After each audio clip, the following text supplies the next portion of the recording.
اعوذ باللہ من الشیطان الرجیم بسم اللہ الرحمن الرحیم۔ ناظرین محترم، السلام علیکم ورحمۃ اللہ وبرکاتہ۔ آج ماہ مبارک رمضان کی 27ویں تاریخ ہے۔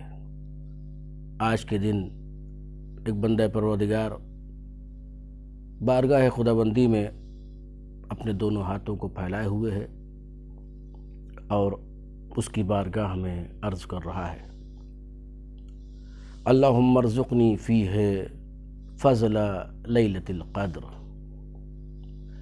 وسیرنی امری فیہ من العسر الی اليسر۔ پروردگارہ، آج کے دن شب قدر کی فضیلت کو میرا حصہ قرار دے اور میرے امور کو، میرے کاموں کو آسان کر دے، سختی سے آسانی میں تبدیل کر دے۔ یہ بہترین دعا ہے جو ایک بندہ اپنے خدا سے کر رہا ہے۔ واقعاً شب قدر کی فضیلت بہت زیادہ ہے، ہمیں اسے درک کرنا چاہیے، ہمیں سمجھنا چاہیے کہ فضیلت شب قدر کیا ہے۔ شب قدر کے بارے میں کچھ اختلاف ہے۔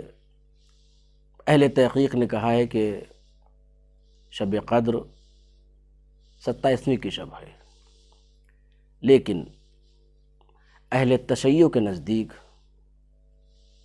شب 19، شب 21 اور شب 23 شب قدر ہے، لیکن ان میں سے جو مہم ترین شب ہے وہ 23ویں کی شب ہے کہ جس میں پروردگار عالم نے قرآن مجید کو نازل کیا ہے۔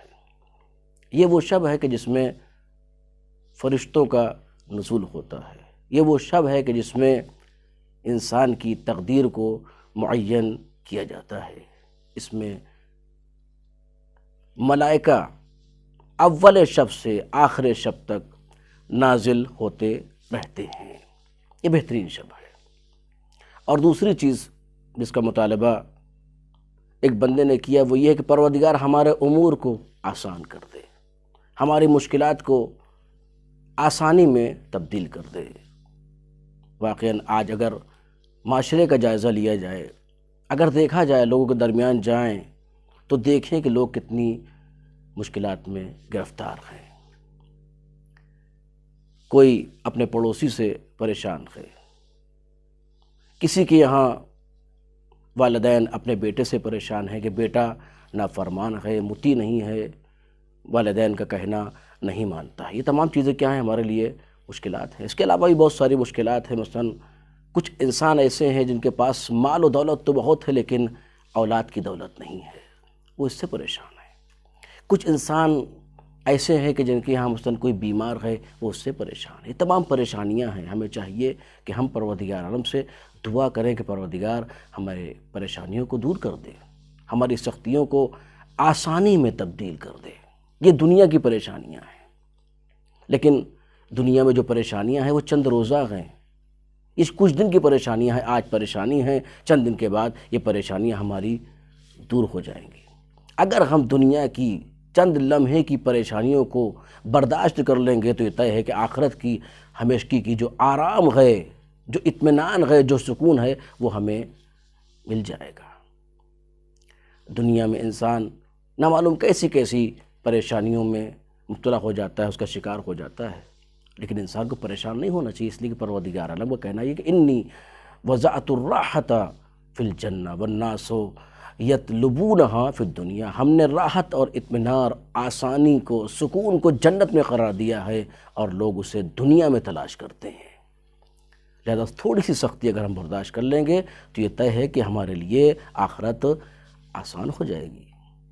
اور یہ دنیا کی سختیاں ہیں، آخرت میں بھی ہم یہ چاہتے ہیں کہ پروردگار ہمارا حساب اور کتاب آسان ہو جائے۔ اگر ہم یہ چاہیں کہ ہمارا حساب اور کتاب آسان ہو جائے تو ہمیں کچھ چیزوں کو انجام دینا پڑے گا۔ کچھ اسباب ہیں، کچھ سبب ہیں جن کے ذریعے سے آخرت کا حساب و کتاب آسان ہو جاتا ہے۔ اس میں سے پہلی چیز ہے صلہ رحم۔ اگر انسان صلہ رحم کرے گا، صلہ رحم کیا ہے؟ یعنی اپنے رشتہ داروں سے رشتے کو قطع نہ کرنا، ان کی خبر گیری کرنا، کوئی مریض ہو جائے تو عیادت کو جانا، اپنے بھائی کا خیال رکھنا، والدین کا خیال رکھنا، اپنے دوستوں کا خیال رکھنا، اسے کہتے ہیں صلہ رحم۔ جو انسان ایسا کرے گا تو اس کا حساب و کتاب آخرت میں آسان ہو جائے گا۔ اسی طریقے سے صدقہ دینا، صدقے کے ذریعے سے حساب اور کتاب آخرت میں آسان ہو جائے گا، روز قیامت آسان ہو جائے گا۔ تیسری چیز احسان ہے، دوسروں کے ساتھ نیکی کرنا۔ جو انسان دوسروں کے ساتھ نیکی کرتا ہے، احسان کرتا ہے، تو پروردگار حساب اور کتاب کو اس کے آسان کر دیتا ہے۔ اور والدین کی خدمت، جو انسان والدین کی خدمت کرتا ہے تو پروردگار اس کے ذریعے سے روز قیامت اس کے حساب میں آسانی فراہم کر دے گا۔ اور آخری چیز ہے محب اہل بیت۔ جو انسان اہل بیت سے محبت کرنے والا ہے، اہل بیت کی محبت باعث ہوتی ہے، سبب بنتی ہے کہ آخرت میں انسان کا حساب جو ہے وہ آسان ہو جائے۔ پروردگارہ تجھے محمد و آل محمد کا صدقہ کہ ہمارے سختیوں کو، ہماری مشکلات کو آسانی میں فراہم کر دے۔ والسلام علیکم ورحمۃ اللہ وبرکاتہ۔